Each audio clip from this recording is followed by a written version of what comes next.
Bom, vamos começar aqui o nosso Quinta Pauta. Vamos falar sobre a guerra no Oriente Médio, que tem uma escalada sem precedentes. Navios americanos avançaram depois do toque de Donald Trump, do prazo que ele deu, os navios realmente avançaram para dentro do Estreito de Hormuz. O Irã respondeu com ultimato e os Estados Unidos acabaram recuando. Isso porque, ao mesmo tempo que os navios americanos estavam avançando, foram pressionados por uma marinha chinesa e também a marinha russa, que estavam presentes já ali no Estreito de Hormuz, fazendo justamente a baldeação de seus navios. Bom, enquanto isso, Donald Trump pressiona por mais guerra, né? Está pedindo mais de $1 trilhão, uma possível invasão com 50 mil soldados no Irã, uma decisão que pode mudar até o rumo do planeta. Do outro lado, Israel está em crise. Protesto nas ruas, população contra a guerra e pressão sobre Benjamin Netanyahu. E também vamos falar aqui no Quinta Pauta do ponto mais preocupante, porque as negociações fracassaram e o risco nuclear entra no jogo. E agora ninguém sabe onde isso pode chegar. Bom, eu quero saber de você. Isso é só uma pressão política ou estamos vendo o início da Terceira Guerra Mundial? Você pode comentar aí com a gente também, deixar nos seus comentários, né, deixar os seus comentários e participar conosco. Bom, e o mais temeroso de tudo é que Trump, numa coletiva, disse que deu um novo prazo até às 10 da noite de hoje para que o Irã se renda. Caso não faça isso, será reduzido a pó. Olha, o negócio está no volume muito alto. Conosco, o nosso especialista em geopolítica, o Paulo Schneider, vai participar com a gente aqui do Quinta Pauta. Paulinho, vamos entender o que está acontecendo, porque tem vários pontos para a gente analisar nessa questão do Oriente Médio, né? Porque aumentou muito aí, depois do prazo dos Estados Unidos, o Irã elevou o risco de conflito global junto com os americanos, enfim, é aquele cabo de guerra. A escalada de tensões entre os Estados Unidos e o Irã ganhou novos contornos após o fim do prazo estabelecido ontem, 13h, por Washington, para que reabrissem o Estreito de Hormuz. Segundo informações divulgadas por autoridades iranianas, embarcações militares dos Estados Unidos, incluindo destroyers, foram mobilizadas para a região como demonstração de força. Em resposta, o Irã teria ordenado que os navios americanos se retirassem da área sob ameaça de ação militar, caso não obedecessem às determinações. De acordo com a Guarda Revolucionária Iraniana, as forças norte-americanas recuaram e passaram a operar a uma distância considerada permitida pelas autoridades locais, evitando um confronto direto naquele momento. Bom, vamos primeiro nesse tópico aqui, Paulinho, porque ontem realmente teve lá uma tentativa de investida dos Estados Unidos para que se afastassem os navios, para que os americanos tomassem conta ali de quem passaria ou não pelo Estreito de Hormuz. Teve um grande mal-estar, né? Inclusive temos até imagem do navio que supostamente estava lá no eixo, né? Esse destroyer americano, que foi sinalizado aí pela Guarda Revolucionária Iraniana para que se retirasse, senão seria bombardeado. O navio voltou atrás, né? Acho que por ordem até do próprio exército americano, da Marinha no caso, e ficou lá numa distância segura, que é essa que a gente estava vendo ali. Isso aí já começa a ter aquela investida, né, Paulinho? Como é que fica essa questão? Até quando, por exemplo, os Estados Unidos vão esperar? Porque eles foram para uma operação. Ao mesmo tempo, o Irã já demonstrou que tem força para poder abater, no caso, esse destroyer. Não abateu porque foi obedecido à sinalização. Como é que fica daqui para frente essa questão do Estreito de Hormuz para os americanos? Eu já havia falado ontem lá no seu programa, né, sobre isso, né? Eu particularmente não acredito que o IRGC tem o poder de falar para o navio norte-americano para se afastar. Isso aí, infelizmente, ele não tem esse poder de falar, porque um destroyer desse aí tem no mínimo 40 tubos de lançamento de Tomahawk. Então não tem condição de brigar com um destroyer aí parado lá. Agora, os Estados Unidos falou que está mandando 15 navios de guerra para aquela região, né? Foi o Gerald Ford estava com aquele problema lá, que a gente até brincou na privada, que tinha parado lá no Mediterrâneo, lá para desentupir a privada, já vai voltar para lá, já está voltando lá para o Estreito de Hormuz, e além disso, o Trump designou também o Bush, um outro porta-avião americano, que deve estar chegando lá na região dentro de 3 a 4 dias. Então, quer dizer, nós vamos estar lá com 3 porta-aviões naquela região. 3 porta-aviões. Cada porta-avião desse, a gente tem em torno de 70 aeronaves, sendo que 40 delas são aviões de caça. Então, quer dizer, se os Estados Unidos quiserem mesmo, ali é difícil. Agora, ninguém quer guerra, né, Santiago? Aquilo que eu falei ontem também. Os Estados Unidos é comerciante, a China é comerciante, a Rússia é comerciante. Ninguém quer guerra. A Rússia, principalmente, está numa guerra com a Ucrânia lá, que está tendo de 35 a 36 mil mortos por mês, entre mortos e feridos. Então, quer dizer, é uma guerra de atrito que está tendo na Ucrânia, que está sendo muito desgastante para a Rússia, né, em termos de vida humana. Então, eles também não querem ter guerra. Eles querem que o negócio seja calmo lá, para eles venderem o gás para a Europa, para eles ganharem dinheiro, para vender petróleo para a Europa. Não tá, ninguém aqui tá querendo guerra, entendeu? Agora, o que os iranianos falaram é aquilo que a gente já tinha até falado no programa de sábado, né? Que não ia haver acordo, porque uma das exigências dos Estados Unidos era justamente a devolução do material enriquecido, que o Irã não aceita, a desistência dos projetos nucleares iranianos, que também o Irã não aceita, né, e a abertura total do Estreito de Hormuz, sem pagamento de pedágio, sem essas taxas, essas coisas todas, que também o Irã não aceita. Então, quer dizer, eu já havia falado que ia ser uma negociação praticamente impossível, que não ia ter jogo, mas é aquilo que eu falei também ontem, né? Eu não concordo com essa apreensão, por exemplo, de navios, né, que os Estados Unidos aí estão apregoando. O navio russo vai passar, o navio chinês vai passar, o paquistanês vai passar, e nós vamos parar o navio lá na frente. Isso, para mim, se configura pirataria. Nada mais é do que pirataria. Você está confiscando, né, um bem legal daquele país. Aquele país comprou aquele petróleo, comprou aquele gás, que seja, e você está confiscando aquilo ali. Então, quer dizer, você tem que ter um bom senso, né, nessas reuniões. Eu acredito que o fiel da balança aí vai ser a China, né? Que a China, o chinês é um grande comerciante, acima de tudo, é um grande estrategista.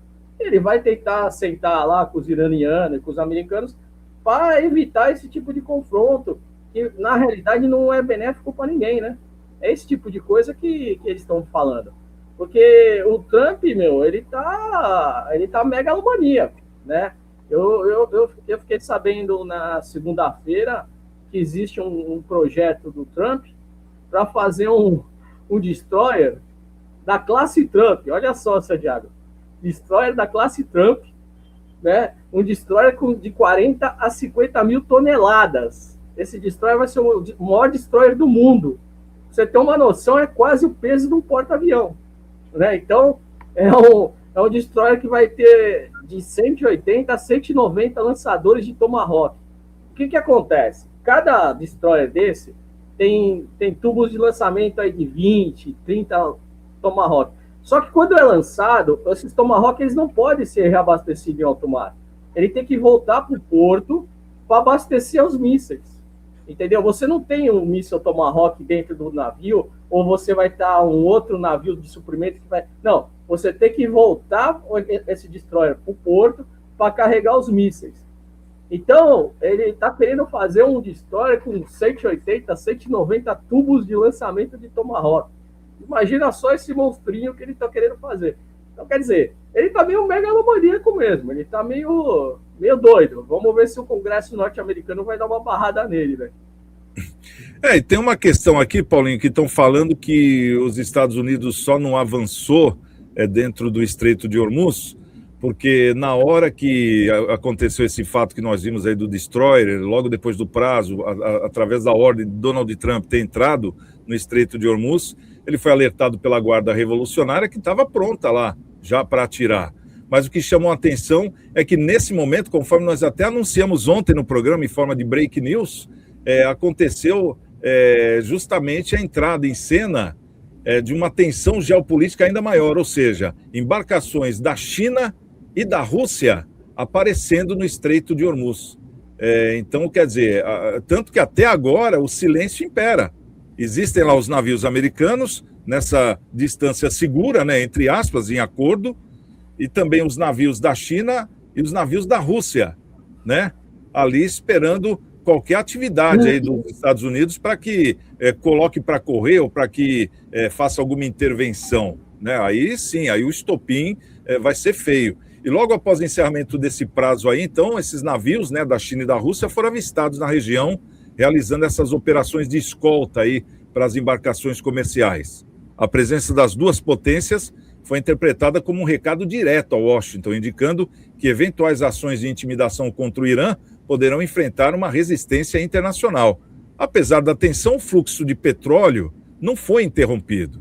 Petroleiros de países como China, Rússia, Índia e até parceiros europeus seguem transitando pelo Estreito de Hormuz com autorização, inclusive, do Irã. Somente no último dia, ou seja, ontem, depois daquele prazo que o Trump deu, 34 embarcações foram registradas na região para carregamento de petróleo. Bom, essa é a questão, Paulinho, porque isso aí, de uma forma direta ou indireta, acaba tirando uma moral que Donald Trump teria, né? Porque se você deu prazo é porque você está a fim de cumprir alguma coisa. Agora, se você deu prazo, apareceu algum empecilho no meio, chamado Marinha Russa e Marinha Chinesa, você recuou e está em silêncio até agora. Todo mundo está esperando, porque daqui para frente a gente sabe que a escalada é outra, né, Paulinho? Não, com certeza, mas para os americanos é um baita bom negócio também que os próprios navios petroleiros sejam escoltados. Por quê? Eu vou falar. Porque aquela região, o Irã fala que está altamente minada, certo? Agora imagina só, um navio de escolta, por exemplo, russo, batendo uma mina colocada pelo Irã. Olha o que vai acontecer. Ou um navio chinês, um navio de escolta chinês, um navio de guerra chinês, que está escoltando o petroleiro chinês, bater numa mina, ou uma mina de profundidade, e explodir um navio desse. Então, para os Estados Unidos, quanto mais fluxo de navio ali naquela região, também é bom negócio. Entendeu? Porque aí vai ver se realmente as capacidades de minagem do Irã é aquilo que foi falado, né? Porque pode ter sido uma mentira, né? A CIA e os sistemas de inteligência norte-americanos falam um número. O IRGC fala outro número. O IRGC fala em termos de centenas até milhares de minas colocadas. A inteligência norte-americana fala de dezenas. Então, quer dizer, os números não estão batendo. Então, quer dizer, ou alguém ali está mentindo, ou alguém está falando a verdade. Quanto mais fluxo de navio, mais a probabilidade de acontecer um acidente, se realmente aquela região estiver minada. Então, quer dizer, para os Estados Unidos também é bom negócio.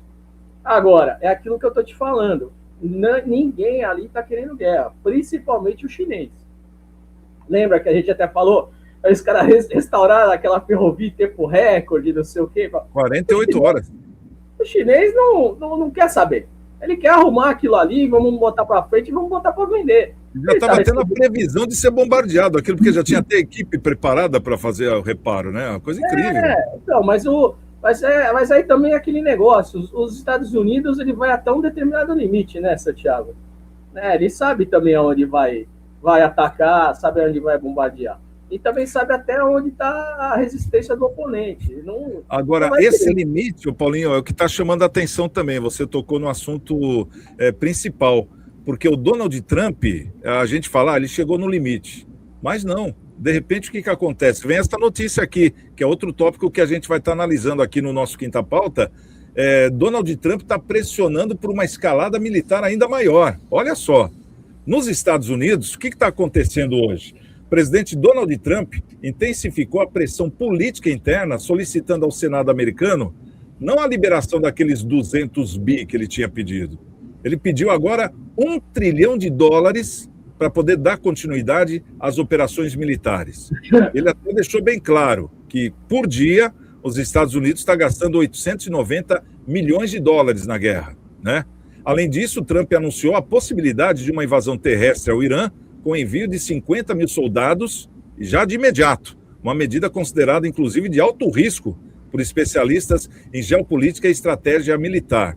Analistas avaliam que uma ação dessa colocaria os Estados Unidos em um confronto direto com forças iranianas, né? Elevando significativamente o risco, aí sim, de conflito de grandes proporções e com elevado número de vítimas. Especialistas também alertam que o impacto da guerra terrestre, né, no caso, se os Estados Unidos invadir por terra, poderá influenciar a opinião pública do Ocidente, especialmente em um momento de baixa popularidade do governo americano. Aquele nacionalismo, né, poderia evidenciar. Então, é uma estratégia do Trump também. Bom, agora eu quero saber de você, Paulinho, como é que fica essa questão aqui, essa invasão por terra, se isso é viável ou não na altura do campeonato, e esse empréstimo de US$ 1 trilhão, você acha que, no caso, o Senado americano vai dar esse aval para o Trump? Porque se ele tiver dinheiro, aí muda a história, ou não? Ah, com certeza, né, Santiago? Se ele tiver dinheiro, com certeza é aquilo que eu estava até cogitando aí, que eu falei. Você vê, ele já está querendo fazer um destroyer da classe Trump. Olha só a megalomaníaca do Trump. O Trump já está querendo fazer um destroyer com o nome dele. Então, quer dizer, US$ 1 trilhão vai ajudar ele em bastante coisa aí nessa região, né? Mas eu não sei, Santiago, se realmente vai haver a invasão terrestre, cara, vai envolver muitas vidas de norte-americano perdida. Ele não está com essa popularidade toda nos Estados Unidos, né? Se a gente falasse, olha, o Trump está com uma popularidade aí de 70%, né? Tudo que ele faz é aprovado, a população está batendo. Não está, ele está com uma popularidade... Não chega a 30%. Chegou a 30 e poucos por cento. Então, quer dizer, não é isso. O que mudaria o jogo é aí que tá. Também o Irã tem que tomar cuidado, porque os iranianos não são bobos. Muito pelo contrário, eles são um dos países mais inteligentes que tem. Eles não vão querer, por exemplo, atacar um destroyer, uma coisa assim, e vai ter um monte de vítima norte-americana, que aí o Trump pegaria essa imagem e jogaria para a plateia que precisaria realmente haver uma invasão terrestre, entendeu? Então tem esse lado também, a gente tem que tomar muito cuidado com isso. Então, a gente fala assim, o iraniano tem condição de atacar com mísseis da costeiro, né? Atingir um destroyer, atingir um navio patrulha norte-americano. Tem condições. Agora tem que ver se ele vai querer fazer isso, porque essa ação muitas vezes vai implicar numa reação norte-americana até muito pior do que ele não fazer nada. Então, os generais também iranianos, eles têm que pensar nisso. Então, tipo assim, eu vou atacar um destroyer norte-americano e vai envolver uma morte de centenas de norte-americanos, e isso vai ser jogado para a opinião pública norte-americana. Aí o Trump, que está com 30 e poucos por cento de popularidade, de uma hora para outra passa para 50%, uma hora para outra, o Congresso norte-americano autoriza e libera esses trilhões de dólares que ele quer, e uma hora para outra há uma invasão terrestre.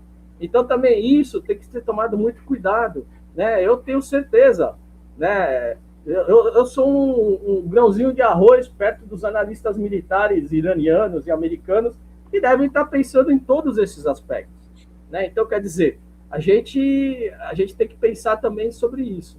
Agora, se ele tiver esse dinheiro, Santiago, com certeza, eu acho que aí ele vai intensificar os ataques, sim. Bom, outra notícia que chega é que o governo chinês respondeu a Donald Trump e realmente, de uma forma bem enfática, aquela questão de estar acusando a China de abastecer o Irã através da sua linha férrea, né? A mesma que nós falamos que foi bombardeada agora há pouco, né? Que foi reconstruído em 48 horas, e o chinês já se falou que ele gostaria, já que isso é uma informação que vem da CIA, né, conforme foi anunciado, e do Pentágono, então que mostrassem as fotos e as filmagens do carregamento de mísseis da China para o Irã. E estão batendo nessa tecla, Paulinho. Até agora, os Estados Unidos não mostrou. Então, o chinês deixou bem claro que isso aí, sim, é uma tremenda de uma fake news em um momento tão delicado de guerra, onde estão usando o nome da China em vão. Esse aí foi o pronunciamento disso que eu estou falando através desse senhor aí, o chinês, agora eu não me recordo o nome dele aqui, mas deu para ver que ele não estava muito alegre. Como é que você analisa isso, Paulinho? Isso aí pode dar uma outra andada, uma outra caminhada, uma outra escalada de alguma forma? Ou você acha que não? Isso aí foi um ponto final para dizer, se você acha que eu estou dando instrumentos para o outro, então mostra a filmagem, mostra as fotos, aí a gente abre o debate. É mais ou menos isso? A China sempre ajudou o Irã, Santiago. Isso aí não é. Isso aí qualquer. Você pega as exportações de armamento chinês para o Irã, você vai ter a relação lá. Tem mísseis terra-ar chineses. Aquele Memped que acertou o caça F-15 norte-americano, com certeza era chinês. Certeza absoluta. Então, exportados da China para o Irã centenas de Memped. Tem laudos, tem saídas da Norinco, da fábrica chinesa de armamentos para o Irã, entendeu? Então, quer dizer, não é falácia, são jogos de palavras, jogos diplomáticos, entendeu? Que isso aí vai acontecer em qualquer lugar. Como os Estados Unidos também abasteceu muitas vezes o pessoal, por exemplo, do Afeganistão, que lutava contra os russos, né? Ele comprava armamento AK da China, para fornecer para os mojahedin, para o pessoal que combatia os soviéticos naquela época, na década de 80. Então, quer dizer, cadê as armas americanas? Não eram americanas, as armas eram chinesas, mas eram compradas na China com o dinheiro da CIA. Cara, agora o Irã não, o Irã tem armamento chinês, o Irã usava sistema de defesa aérea S-400, que era o sistema soviético, usava o S-300, que é o sistema soviético, né, que é o concorrente do Patriot. Tem o sistema de defesa também chinês, eles usavam esse sistema de defesa chinês. Falam até do foguete que acertou aquele F-35 e conseguiu voltar para o território iraquiano, que é um lançador de foguete chinês, né? Então, quer dizer, os armamentos chineses, munição chinesa, o próprio AK, o fuzil da Guarda Revolucionária são os AK-47, que é de origem o quê? Soviética, mas fabricada sob licença chinesa. Então, cara, isso aí é aquele jogo de palavras, né? Querer os Estados Unidos falar, não, eu não ajudo ninguém. Não, você não vai ver armamento da Colt americana lá. Não, mas não tá. Você está dando dinheiro para o outro fabricar. Às vezes é armamento até da Taurus, que eles estão mandando para lá. Então, quer dizer, é jogo de palavra, né? E você acha que o Irã vai mandar carregamentos de petróleo da ferrovia e não vai haver uma contrapartida de nada? Não existe isso. Bom, vamos falar aqui, daqui a pouco a gente vai falar justamente dessa questão nuclear aí, que entrou na parada também, um pronunciamento do Donald Trump dando um prazo final e falando que o Irã vai virar poeira. Já já a gente vai saber detalhes de como foi essa fala. Mas vamos falar da crise interna em Israel, que está num cenário muito agravante, né? Paralelamente à tensão internacional, a situação interna nesse momento em Israel também está se deteriorando. Protestos estão sendo registrados em cidades como Tel Aviv, Haifa e Jerusalém, onde manifestantes entraram em confronto com as forças de segurança.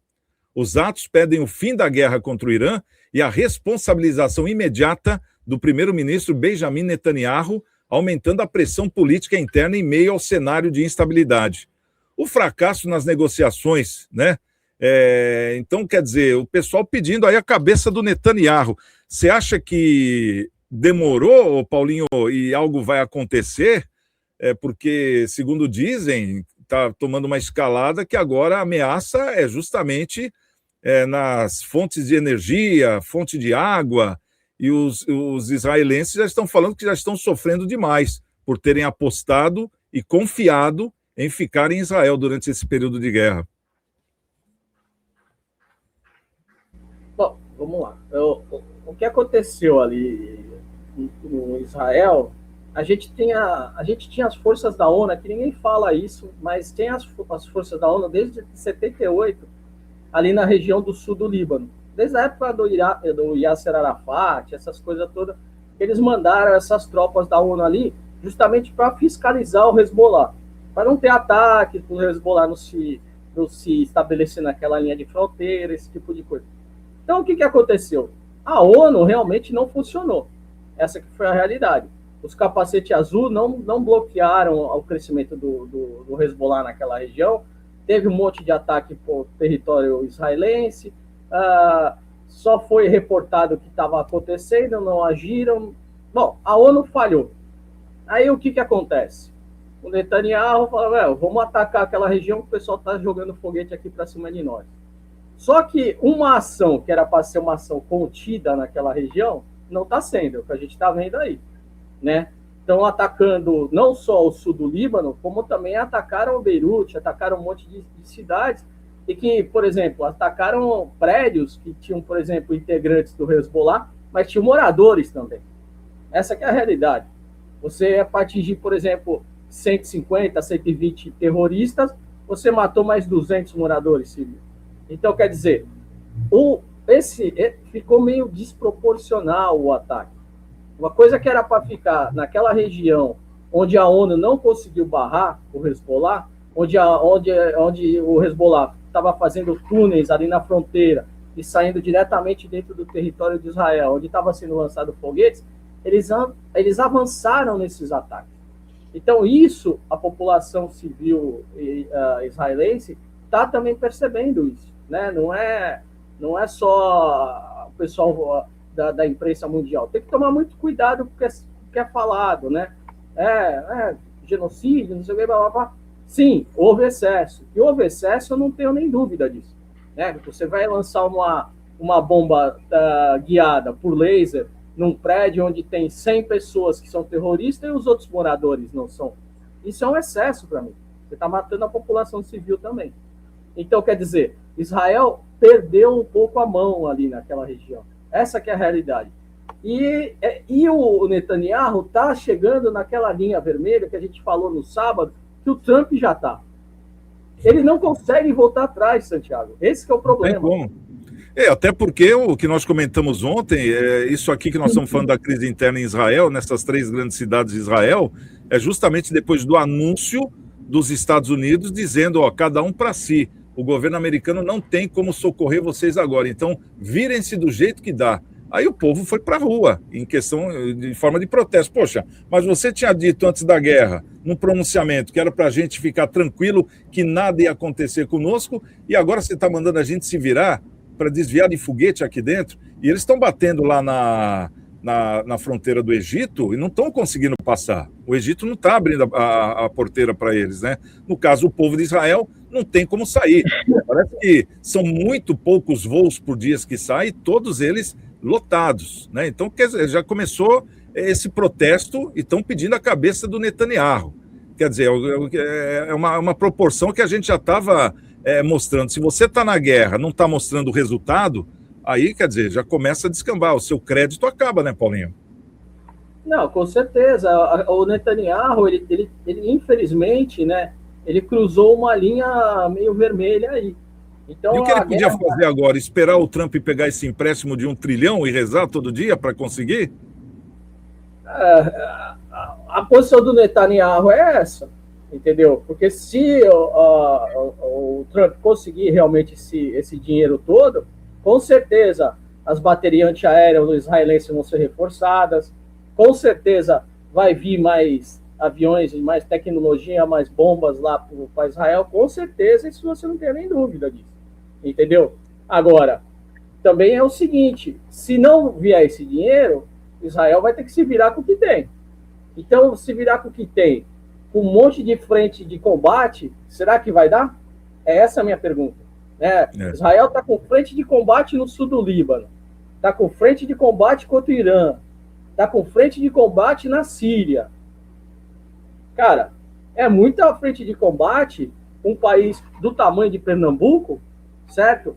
E que tem também um PIB grande em relação per capita, mas não é uma superpotência financeira. Então, quer dizer, não tem um exército tão grande, né, Paulinho? E outra, agora não tem. Existe uma tecnologia por trás deles absurda, mas até aí, mas isso tudo é gasto, né, Santiago? Esses combatentes estão sendo pagos. O exército é profissional. O exército não está lutando lá voluntariamente. Não é só pôr o cara lá e deixar, tem que bancar, tem que dar comida, tem que é um remédio, rodízio. É um combustível. O exército israelense, nesse termo de rodízio, a pessoa fica 3 meses na frente de combate e faz o rodízio. Não tem jeito. Os israelenses, eles primam muito com isso. Não adianta, não é querer um soldado ucraniano, um soldado russo, que está lutando há um ano. Não. O soldado israelense vai lutar 3 meses na frente de combate e vai ter que ser substituído. É um exército profissional. É diferente. Então, quer dizer, e tudo é gasto, né? É tudo dinheiro. Então, quer dizer, é complicado. Eu acho que a população indo às ruas, essa pressão política em cima do Netanyahu, o Netanyahu vai ter que começar a puxar um pouco o freio de mão aí. Vamos ver o que vai acontecer. Paulinho, vamos entrar nessa questão nuclear, porque eu acho que isso é o que está chamando a atenção, né? O risco nuclear entra em jogo, é o que estão falando aqui. Inclusive, depois do fracasso nas negociações, o temor dessa escalada nuclear cresceu, porque os Estados Unidos parece que não está vendo saída tão barata, né, quanto seria uma bomba nuclear, por incrível que pareça. As tentativas de negociação realizadas no Paquistão fracassaram completamente. Isso elevou o nível de alerta na comunidade internacional. Hoje a gente está vendo aí, junto com o Irã, a Rússia, a China, a própria Turquia também, a Espanha e alguns países da Europa que também já viraram a casaca, né, já deram as costas para os Estados Unidos. A própria OTAN parece que já está virando as costas para os Estados Unidos, mas isso é um assunto lá para frente, né, para depois que acabarmos com essa crise. Bom, mas agora o uso de armamento nuclear, essa que é a questão. A Rússia já se posicionou oficialmente quanto a isso, alertando que caso o conflito atinja uma escalada nuclear, ela poderá responder de forma direta, incluindo possíveis ações contra Israel. Outro que respondeu na mesma altura foi a Coreia do Norte, através do Kim Jong-un. Bom, cenário de incerteza. O conjunto de eventos aponta para um cenário de alta instabilidade, com risco de ampliação no conflito para além do Oriente Médio. Especialistas avaliam que a combinação entre disputas geopolíticas, interesse econômico e tensões militares pode transformar a atual crise em um episódio mais delicado. O presidente dos Estados Unidos, foi ele que, através de uma entrevista coletiva, levantou essa polêmica da bomba nuclear. Ele disse que ele estava lá enfrentando os jornalistas, rebatendo todo mundo numa coletiva, e de repente ele soltou, olha, o Irã tem um prazo até hoje, 10 horas da noite. Quer dizer, e ninguém estava falando desse tal prazo do Trump. Aí perguntaram, mas que prazo é esse, presidente? Ele falou, é um prazo que eu estou dando para o Irã para se render definitivamente. E caso isso não aconteça, o que pode ser oferecido para o Irã? Ele falou, nós vamos fazer com que eles voltem à idade da pedra e virem pó. Paulinho, aí quer dizer, incendiou o mundo, porque a Rússia já falou, opa, você está falando de bomba nuclear, vai ter retaliação. Como é que é isso? Explica para a gente. Aí o silêncio imperou. Mesmo nessa questão do prazo que seria hoje, 10 horas da noite, horário de Brasília, como também a questão do uso da bomba nuclear. O que você pode esperar do Trump? Essa declaração do Trump foi uma declaração infeliz, né? Que foi depois desmentida, né? Eu vi o pessoal desmentir. O que eles estavam falando, na realidade, é que o Trump é um fanfarrão, ele gosta de falar. Eles estavam falando de destruir a infraestrutura do Irã, né? De termos totalmente destruir a infraestrutura em termos de ponte, em termos de usina elétrica, usinas termoelétricas, atacar até água, centrais de dessalinização de água, esse tipo de coisa. E foi uma jornalista que falou, mas isso aí é uma guerra contra a população iraniana, né? Isso aí é um crime de guerra que o senhor tá propondo. Aí, aquele jeito dele, megalomaníaco, ele falou, é só eles olharem pela janela que eles vão ver as pontes dele caindo, né? O Trump falou assim. Então, quer dizer, é o jeito Trump de fazer política, né, Santiago? Agora, em termos de armas nucleares, nunca vai ser usada ali naquela região. Por quê? Os 5 maiores aliados dos Estados Unidos nessa guerra, eles estão ali, eles são vizinhos deles. Né? O Oman fica a 33 quilômetros em linha reta do Irã, do Estreito de Hormuz. qualquer radiação nuclear, o cara chegaria lá em Omã em questão de horas. Arábia Saudita, Kuwait, Emirados Árabes, qualquer radiação ali chegaria nesses países rapidamente, ainda mais com ventos ali naquela região que toda hora venta muito. Então, quer dizer, não há cabimento militar, não há cabimento lógico, não há cabimento de nada no uso de uma arma nuclear naquela região, não existe. Entendeu? O Trump falou nesse sentido, mas foi em termos de ataque à infraestrutura iraniana, que também é um absurdo, né? Você atacar uma infraestrutura civil que não está sendo usada para nada militar é um absurdo, né? Você tem uma ponte no interior do Irã e não existe tráfego nenhum de equipamentos militares nem nada, e você destruir essa ponte, você isolar as cidades, você danificar a cadeia de suprimentos daquelas cidades, é um verdadeiro absurdo. É um crime contra a população. Então foi isso até que a jornalista perguntou e ele se irritou, né, nessa pergunta e é só eles olharem pela janela que eles vão ver que as pontes vão estar destruídas.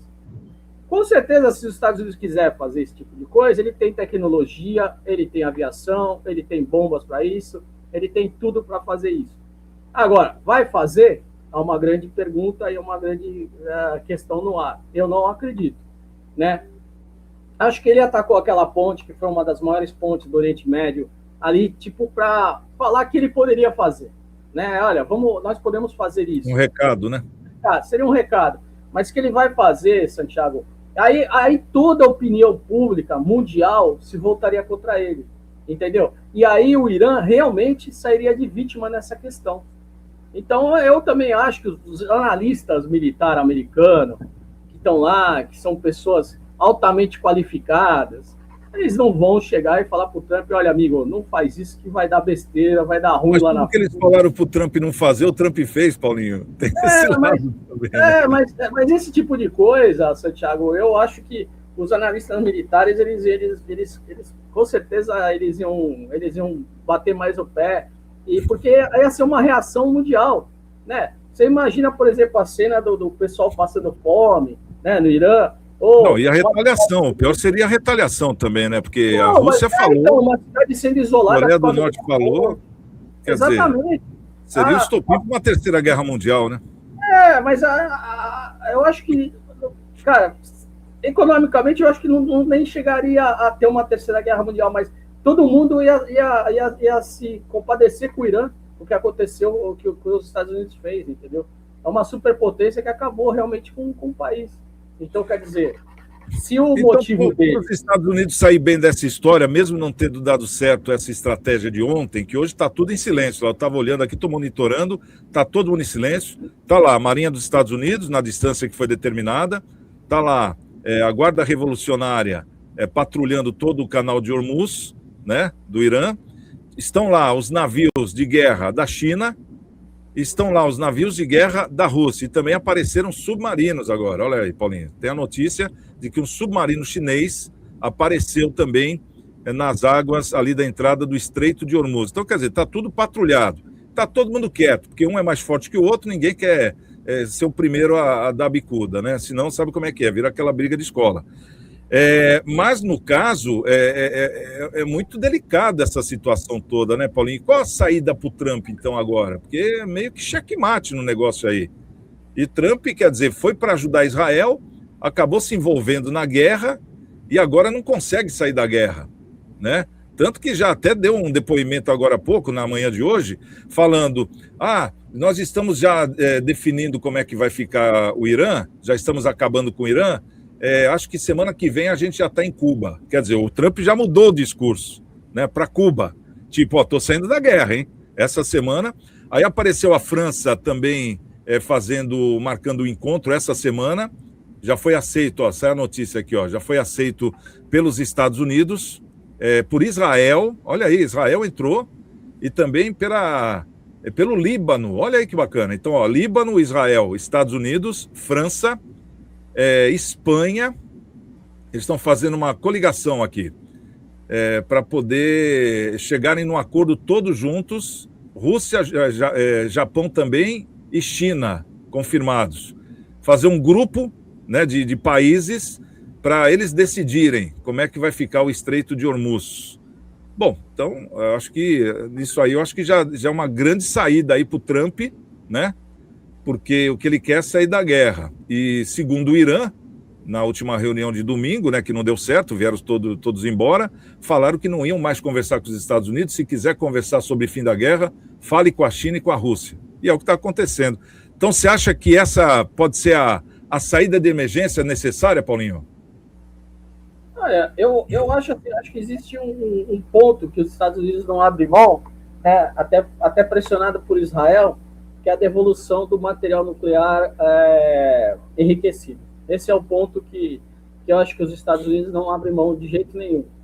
Pelo que eu vi as entrevistas do Trump, né, os jornalistas lá norte-americanos, eu acho que talvez até a cobrança de pedágio no Estreito de Hormuz, até eles aceitem, viu, Santiago? Eu acho que... já fizeram até um comparativo com outros canais, que nem do Panamá, que tem cobrança, né? Exatamente. Até fizeram comparativos, esse tipo de coisa. Então, talvez até, né, envolvendo até o Oman, porque também o Oman está do outro lado do canal. Então, o Oman também teria que participar dessa cobrança. Já tem a conta, 70% Israel, 30% Oman. Não, Irã. 70% Irã e 30% Oman. Isso, então, Irã. Aí eu acho até que os Estados Unidos aceitaria. Talvez não seja $1 por barril, talvez seja 50 centes de dólar, não sei. Mas talvez acho que os Estados Unidos até aí aceitaria esse tipo de coisa, né? Que serviria esse dinheiro até para a reconstrução do país, esse tipo de coisa. Mas esse ponto do urânio enriquecido é o que pega. Eu acho que as falas do Trump estão sempre voltadas muito para isso, que não pode deixar a Irã ter urânio enriquecido, que poderia fazer uma bomba atômica, que chegaria nos Estados Unidos, chegaria na Europa. Mas se fosse para fazer, já teria feito. 47 anos falando a mesma coisa, né, Paulinho? Então, mas que existe... Não, teve a oportunidade de soltar, não soltou, né? Não, mas que existe... Tem os vizinhos que soltam por ele, a Rússia. Mas que existe esse material enriquecido aí a 60%, 65%, existe. Isso aí foi conversado até antes da guerra, né? Porque o Irã falou que isso é uma questão até de sobrevivência para eles, porque eles não têm, não são beneficiados com, vamos dizer assim, estruturas naturais, não tem como fazer uma comporta para hidrelétrica, então eles vão precisar mesmo, até para poder movimentar o país em questão de desenvolvimento, de usinas nucleares, mas para energia, não é para bomba nuclear, né? E aí, esse é o impasse. Esse é o impasse. Mas é uma justificativa, é uma falácia, né? É uma fake news, porque você está sentado em cima do barril de petróleo, você pode fazer uma termoelétrica. Você pode usar o petróleo que você tem ali para movimentar a sua usina. Isso aí é uma falácia. A mesma coisa aqui no Brasil, né? A gente tem o sol aqui direto, por que a gente não investe em energia solar, não investe em energia eólica? Porque o nosso governo também não tem interesse, não ajuda em nada. Então é isso aí, é uma falácia. O Irã, muitas vezes, ele poderia investir em usina termoelétrica e não necessitaria de jeito nenhum de usar usina nuclear. De jeito nenhum. Então, eles estão sentados lá em cima do barril de petróleo, literalmente. O Irã é um dos maiores exportadores do Oriente Médio e tem reservas ali de petróleo absurdas. Então, eles poderiam fazer termoelétrica ali, se quiser, um em cada bairro até. Então, não, é uma falácia disso, que o Irã falar sobre urânio, vai gastar muito mais em investimento do que fazer termoelétrica. Agora, é um direito deles, por exemplo, enriquecer urânio para uso medicinal, para usar em aparelhos médicos? Eu acho que é. Só que tem que haver, né, da agência nuclear aí mundial, um controle, esse tipo de coisa. Agora, esse impasse é o que eu acho que os Estados Unidos está pegando mais. Esse material que realmente existe, né? O Irã nunca desmentiu, muito pelo contrário, disse que realmente tem urânio enriquecido nessas proporções, e os Estados Unidos querem a devolução desse material.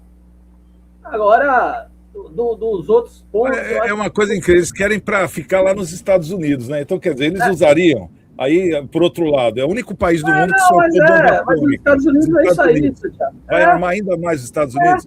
Então, quer dizer, é uma coisa que eu acho que é de soberania, né, dos países. Porque se o cara soltar uma bomba nuclear, Se o Irã solta uma bomba nuclear hoje, o Irã vai ficar mal com o mundo todo, cara. Né? Como os Estados Unidos, como qualquer um que soltar uma bomba nuclear hoje vai ser interrogado pelo mundo todo e, quem sabe, até retaliado também, né?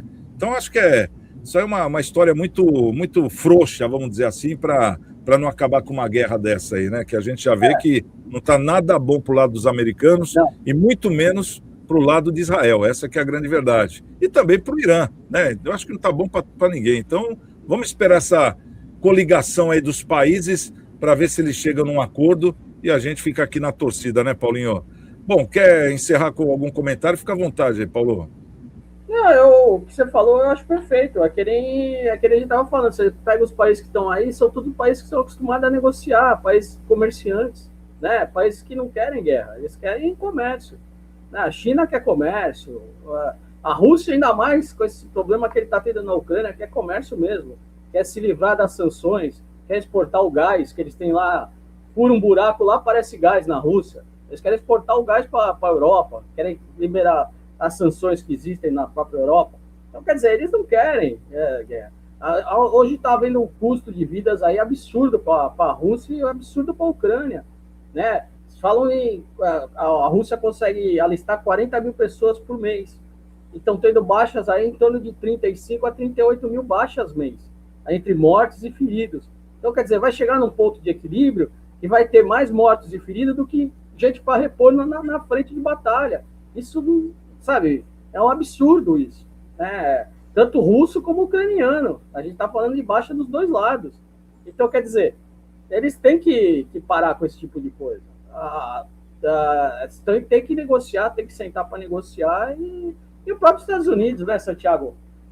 A classe média, os empresários norte-americanos, os caras não querem guerra. Muito pelo contrário, eles querem o petróleo barato, eles querem fazer negociações... Tem um país para arrumar, né, Paulinho? Muitas famílias morando em carro, né, cara? Com o próprio Irã, querem fazer negociações com a Rússia, querem fazer negociações com a China. O empresariado norte-americano vive disso. É feito o iPhone na China, é feito o tênis lá, né, no Vietnã, países comunistas, e vamos que vamos, eles têm negócios nesse país. Ninguém quer guerra ali.